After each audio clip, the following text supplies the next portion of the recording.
Well, good morning. Welcome to another episode of Papa's Workshop. These are for Adam, Brady, Luke, and Brenna. Before we get started today, we got to check in with my assistant diligently guarding the workshop. There's my Molly.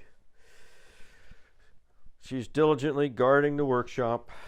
Yes, yes, yes. Would you like a little treat? There you go. For all your hard work. Yes, that's my good girl.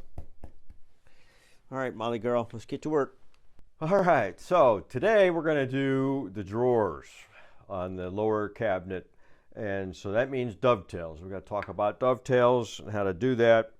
There are probably thousands of magazine articles written about how to do dovetails. Probably every woodworking book has a chapter or section on how to do dovetails. There's probably endless stuff on the internet about dovetails. You can spend thousands of dollars on dovetail jigs for the router table, for the handheld router. I mean, there's just, the list just goes on and on. All sorts of aids to help you do dovetails. Even hand-cut dovetails. There's different sawing aids and marking gauges, and I mean, you can just spend a fortune. And really, it's really not that hard. What a dovetail joint is the best way to join two boards. Let me get one more. The best way to join two boards this way. And there's two parts to. You've got the. This is the dovetail part, right? It's got that shape of a bird's tail. So that's called the tails. The other part is this part here that it goes into, and those are called the pins. So the two just go together like this. This is kind of a tight fit there. I'm not left-handed, so so that is a very strong joint. Without any glue, that is just a strong way to join two boards. And these are called, this is called a through dovetail, because you can see both the pins coming through and the tails coming through. Excuse me. So what's all the mystery about it? Well, you know, there's no good way to cut those and get them accurate. I mean, they're not straight. I mean, it's at an angle. Both the pins and the tails, there's an angle involved. And so even for the power tools, the routers and that, there's a certain amount of setup. But really, when it comes down to it, doing it by hand, once you learn how to saw to a line, this is not a big deal. And that's probably the biggest secret to dovetails, is just learning and practicing how to saw to a line. And so to practice that, you just need to take a board like this and draw some lines down the end of it at different angles, and then straight this way with your marking. And then just practice sawing and keeping it straight down the line you've marked here and the line you've marked that way. And practice sawing right next to the line. Just leave a little breadth of the line so you can see how straight you are. You practice that and do that 10 minutes a day, and before you'll be able to do these with no problem. So we're going to do through dovetails today for the drawers. There are other kinds. Since we're having a false front on our drawers, we don't care that it goes through because there's going to be a front attached to it. But you can have what they call a half-blind dovetail, and the tails are shorter. They're shorter this way because they don't go all the way through. See, the pins are only part way through. So when you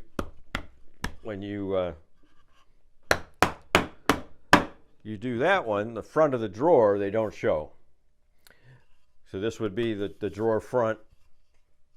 The tails are always on the side of the drawer because you can't pull it apart this way. You have to pound it out that way to get it apart. So you want to pull in the drawer. So the tails are always on the sides of the drawers. So if you were doing flush drawers or a partial overlay, you would use this half-blind dovetail. But there's also another kind, which you don't see very often. Actually, you don't ever see it because it's hidden. It's called a hidden dovetail. And you see there's a 45 and a 45. We still have our tails and our pins, but when it's together, you don't see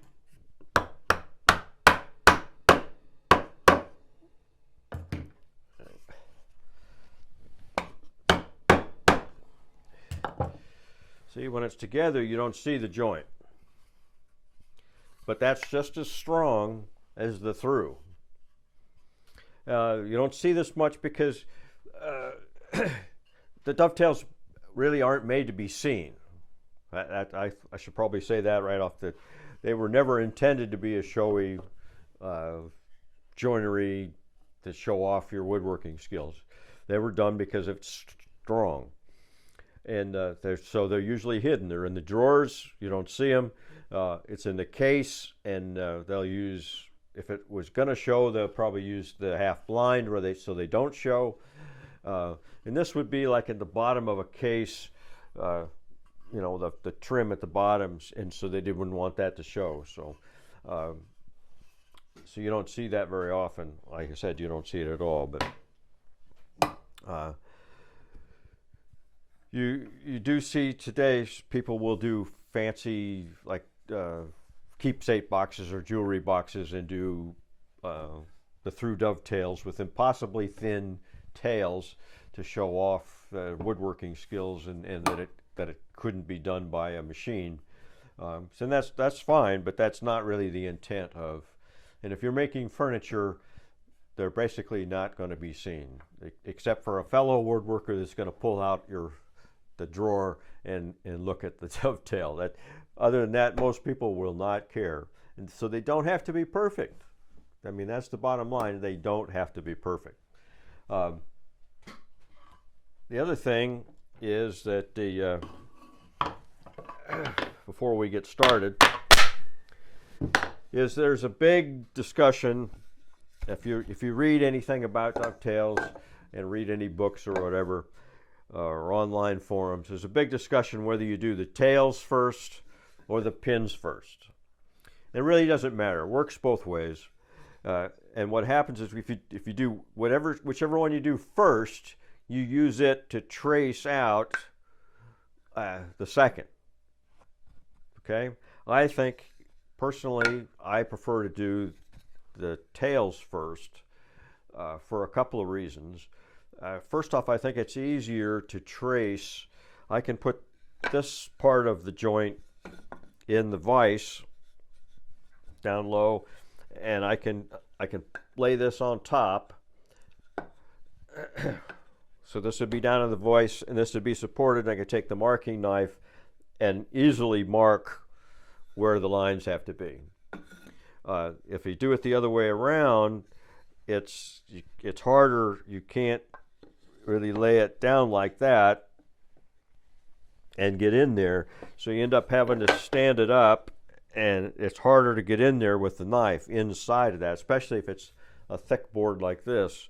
It gets harder to reach in there. The other reason I like doing the tails first is that I can cut those on the bandsaw, just the lines, and then cut out a lot of the waste. So I can do a lot of them pretty fast just by using the bandsaw, going in this way and then turn it and going that way. Which, if you're doing the pins first, you have to angle it. But you have to angle it both ways. So most bandsaw tables only go one way, so you have to build some sort of a jig that holds it in. It gets complicated. So, and probably you could probably do this on a table saw, angle the blade, but that's more work than it's worth. Bandsaw, if you have access to a bandsaw, that speeds up this part of it. But if you're doing it by hand, you can also speed it up by doing, if you're doing usually a drawer, you can put the two sides together and cut with one saw cut. By hand, you can cut two of them. So that's what we're going to do when we do ours. So enough about how all that is. I guess we should talk about what the angles are. A lot of the woodworking books will give you recommendations that it's supposed to be a 8-to-1 for hardwood and a 6 or 4-to-1 for softwoods. And what they mean by that is you take any increment, it can be anything. In this case, I use 1 inch this way and then 4 inches up. So it's 1-to-4, and that angle is about 14 degrees. And that would be the angle of these. These here are probably at 6-to-1. So there's 6 and 8. And that gives you the... Okay, so you use that 1-to-4, 1-to-6, and you use a bevel gauge, and you set that angle on the gauge. So if it's a 1-to-4, you'd set that angle. And so that's what this is for. But the angle. But in real life, if you look at old furniture, it's kind of all over the place. It's kind of a regional thing. Some of them like them to be wider out to show it more exaggerated. But there's a point where if you get too far out, if these get too far out, then these corners will fall off. So there is a limit. 4-to-1 may be it. And I just built my own little gauges. So I just took a little block of wood and put that thinner piece in the middle, and then I cut the angle on the table saw. So that's an 8-to-1, 6-to-1, and 4-to-1. See, they're different angles. So I would just set that on the board like that and then draw the line. So that's what we're going to use. So if you do the tails first, that angle, you can do any kind of angle because you're going to trace whatever you finish up with, you're going to trace it onto the pin. So you can do whatever you want to do. I try to mark it out and be consistent. And usually the strongest joint would be equal sized pins and tails because they would have the same amount of wood in both pieces. Don't usually see that, except maybe a machine done. Usually the pins are a little smaller than the tails. And like I said, some people make the pins really small, like only just barely 1/8 of an inch at the top, and less than 1/4 of an inch at the bottom. It gets very hard to you got to use really small chisels to get into that. So I usually don't quite make them. I make the base of the pin, the smallest I go is about 3/8, which is the width of my, I use my chisel width to set that up. If it's a bigger board, I'll use bigger pins and then bigger tails.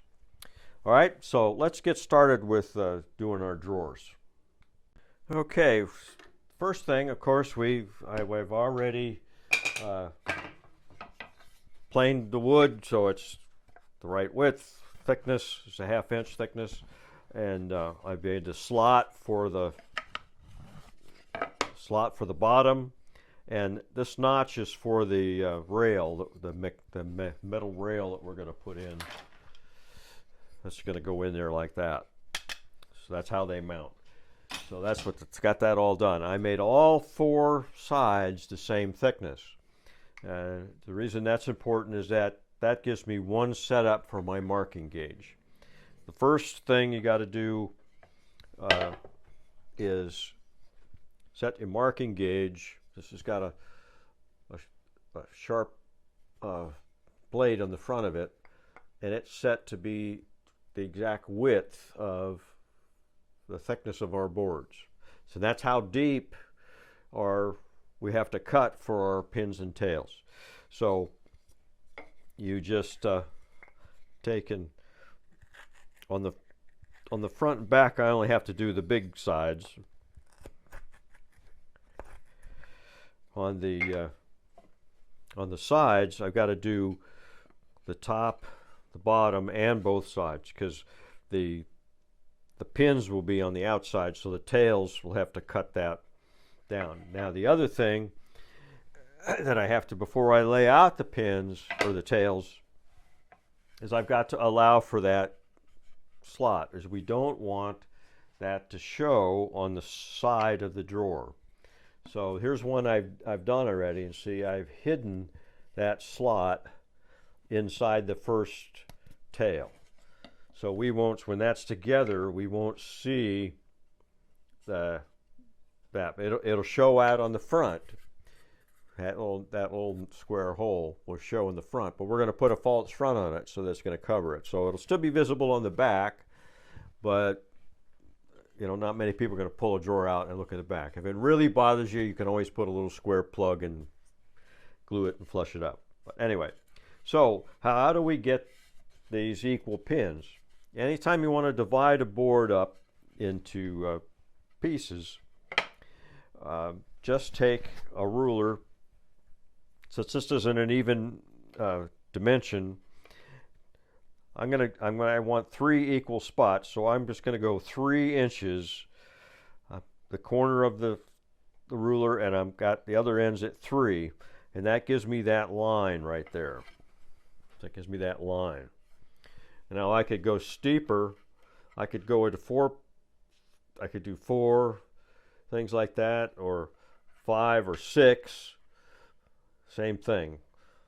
And I don't have to use 1 inch. I could go every ½ inch. I could use every 2 inches, whatever. But this makes it easier to divide that. So then I did that, and I marked at the 1 inch points. And then I take a gauge, a straight angle gauge, and go straight down, parallel, perpendicular to this edge here. That gives me the center of the pins. And I'm making that these are basically half pins on the outside. If you make those thicker, you may have to allow for that and move in 1/8 of an inch or so, and then do your divide to 3 to get them actually equal. But in this case, we're pretty much just a ½ a pin on each side. So, like I said before, I do the smallest I go, since this is a narrow thing, the smallest I go on the pins is 3/8. So I take a 3/8 chisel, and that's going to be the size of those pins. Looks like I need to make that one a little bigger. So then I took the marking gauge. I'm using the 1x6, and I just see how I just drew the lines there, and then come back and draw the lines on there. So that gives me my starting point for the saws cuts. But we need the lines on the top. And what we're going to do, because we're cutting the tails first, we can do two sides at once. So we're going to even these up. In fact, I got a piece of drawer material here to help me get them lined up.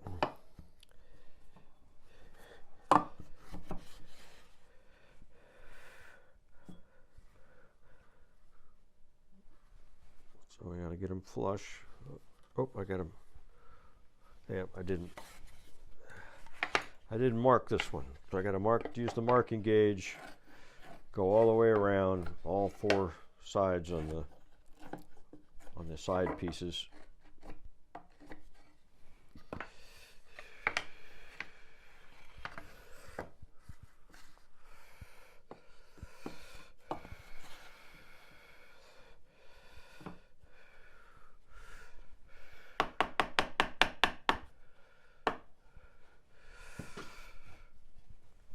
All right, so now that's lined up. So now I need my straight lines to go. The only thing that's important when you're doing the doing the tails first, like I said, we're going to trace, so it doesn't really matter at the angles so much. But you've got to be perpendicular to this surface. That means you got to be straight across right there. And so having two of these gives me a longer line to go to keep me straight, since we're doing this by hand. And I find these mechanical pencils give you a little finer line.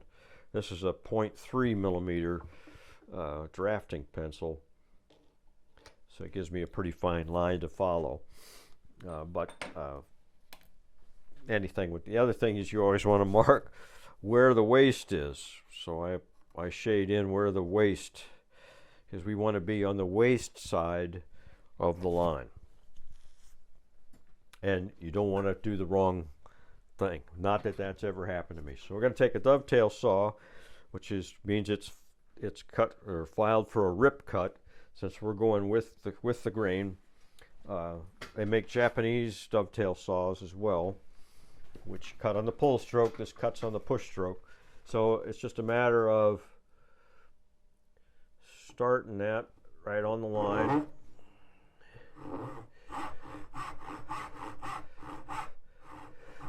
And I have to follow at the bottom. I'm watching that bottom that I'm following the line, and I'm watching this top that I'm following the line. So that's what takes practice, is that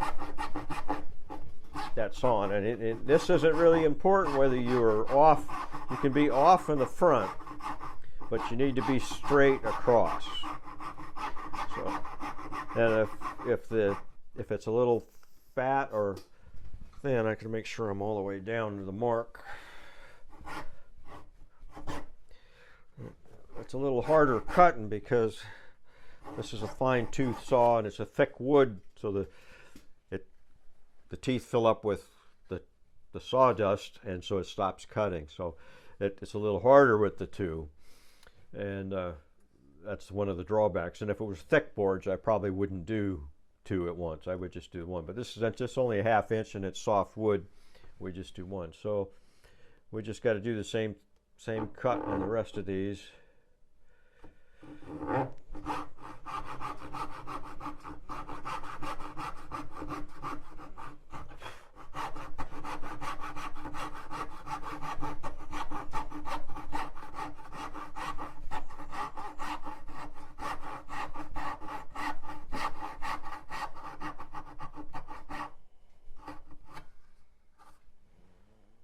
Kind of long-winded, so I think we're going to break this into 2 videos. So this is part 1, and I'll send both of them.